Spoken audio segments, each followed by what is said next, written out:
हरे कृष्णा। तो गोपाष्टमी की बहुत बहुत बधाई हो आपको। आज गोपाष्टमी की परम पवित्र तिथि है, जिस पर भगवान श्री कृष्ण ने बड़ी गायों को चराना प्रारंभ किया था। कथा कुछ इस प्रकार है कि जब भगवान श्री कृष्ण थोड़े से बड़े हुए तो माँ ने वत्सों को चराने के लिए दिया, क्योंकि वेश्य का धर्म है गौचारण। गायों को चरने ले जाना ये वेश्यों का धर्म है, गौपालन। तो उस समय जब भगवान थोड़े बड़े हुए तो गाय के बछड़ों को वत्सों को चराया करते थे, लेकिन एक ऐसे स्थान में चराया करते थे जहां के माँ यशोदा अपने घर में होते हुए अपने बालकों और गाय के बछड़ों को देख सके कि कहीं कृष्ण दूर ना चले जाए, कहीं कृष्ण हमारी आंखों से ओझल ना हो जाए, कहीं कृष्ण हमसे दूर ना हो जाए। ऐसे स्थान पर वत्सों को चराने दिया जाता था भगवान को, जहां के माँ यशोदा पूरा दृश्य देख सके। लेकिन धीरे धीरे जब भगवान की आयु बड़ी हुई, थोड़े से बड़े हुए, तब भगवान के मन में ये विचार आया कि मुझे वत्सों के साथ साथ गौएं भी चरानी है, अर्थात बड़ी गाय को चराना है। लेकिन जब भी भगवान वत्सों को चराने ले जाते थे तो बड़ी गाय भी अपने हाव भाव से, अपने चाल चलन से ये दिखाती थी कि हम भी कृष्ण के साथ जाना चाहते हैं, हम भी कृष्ण के साथ जाना चाहते हैं।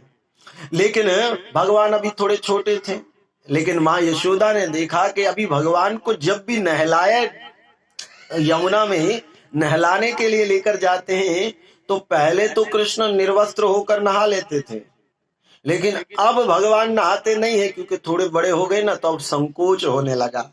सबके सामने यूं नहाना अच्छा नहीं लगता। तो जब वह माँ नहलाने को कहती तो कृष्ण बलराम गायब हो जाते, और फिर जब वापस लौट कर आते तो नहा कर आते थे। तो माँ ने समझ लिया कि अब कृष्ण बलराम बड़े हो रहे हैं, और घर में भी ये विचार चलने लगा कि कृष्ण बलराम बड़े हो रहे हैं, क्या इनको गाय को चराने देना चाहिए? क्या ये अभी इस योग्य हो गए हैं कि गौओं को चराए? तो फिर जब भगवान गवत्सों को चराने लगे, एक समय की बात, जब भगवान वत्सों को चरा रहे थे, भगवान के सारे मित्रों ने कहा, कृष्णा, तुम्हारी माता पिता माँ यशोदा और नंद महाराज तुम पर थोड़ा भी विश्वास नहीं करते हैं, ना प्रेम करते हैं। भगवान ने कहा, ऐसा क्यों कह रहे हो? क्योंकि तुम्हारी माँ ने कभी तुम्हें गाय चराने के लिए दी नहीं दी, क्योंकि विश्वास नहीं है तुम पर। और भगवान को बहुत चिढ़ाने लगे, बहुत चिढ़ाने लगे, बहुत चिढ़ाने लगे। और उसी दिन नंद महाराज और माँ यशोदा विचार कर रही थी, अब कृष्ण को गाय चराने देना चाहिए। तब कृष्ण आए, वैसे ही दोस्त मित्रों ने बहुत चिढ़ा दिया था भगवान को।